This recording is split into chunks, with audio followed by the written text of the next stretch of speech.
Penggunaan spreadsheet dan jadwal penanaman yang terkode warna berperan penting dalam mengoptimalkan pengorganisasian serta meningkatkan efisiensi operasional. Metode ini juga berkontribusi dalam mengurangi risiko kelebihan hasil yang tidak terjual, yang seringkali mengakibatkan kerugian bagi para petani.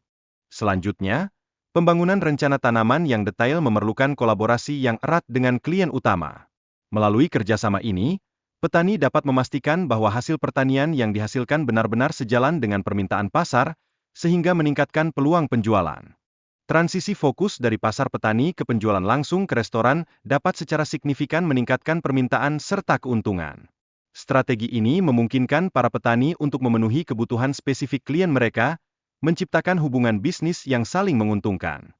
Dalam konteks ini, mengatur pertemuan dengan koki eksekutif dan sous chef tidak hanya memperkuat hubungan bisnis, tetapi juga memperdalam pemahaman tentang kebutuhan kuliner.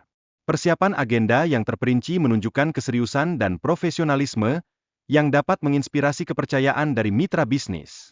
Selain itu, penggunaan platform seperti Farm Raise dapat membantu dalam pengelolaan dana, termasuk pengurangan pajak dan akses ke peluang pendanaan.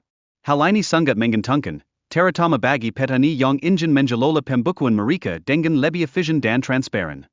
Adalah krusial bagi rencana tanaman untuk tetap fleksibel dan dapat disesuaikan dengan perubahan kondisi. Dengan memiliki rencana yang matang, tim dapat tetap terkoordinasi meskipun harus melakukan penyesuaian mendadak, yang seringkali terjadi dalam praktik pertanian.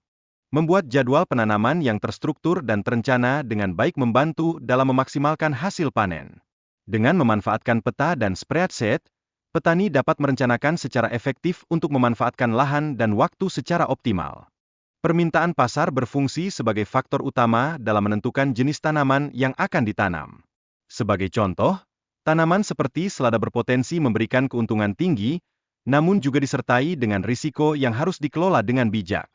Di sisi lain, sayuran akar seperti bit dan wortel menunjukkan ketahanan yang lebih baik terhadap faktor eksternal dan memiliki umur simpan yang lebih lama. Hal ini memberikan fleksibilitas tambahan bagi petani dalam menjual hasil panen mereka. Menggunakan varietas tanaman yang lebih kecil, seperti tomat cherry, juga dapat mempermudah proses transportasi dan menawarkan keuntungan lebih tinggi.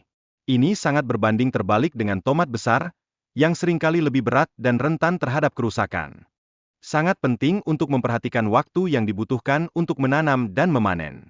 Tanaman seperti Brussels sprouts dan brokoli bisa menjadi kurang menguntungkan jika memerlukan waktu yang terlalu lama untuk tumbuh dan siap dipanen. Terakhir, fokus pada budidaya sayuran hijau di lokasi yang strategis memungkinkan penyimpanan yang lebih efektif. Sayuran ini dapat langsung didinginkan setelah panen, yang membantu menjaga kualitas dan memperpanjang umur simpan produk.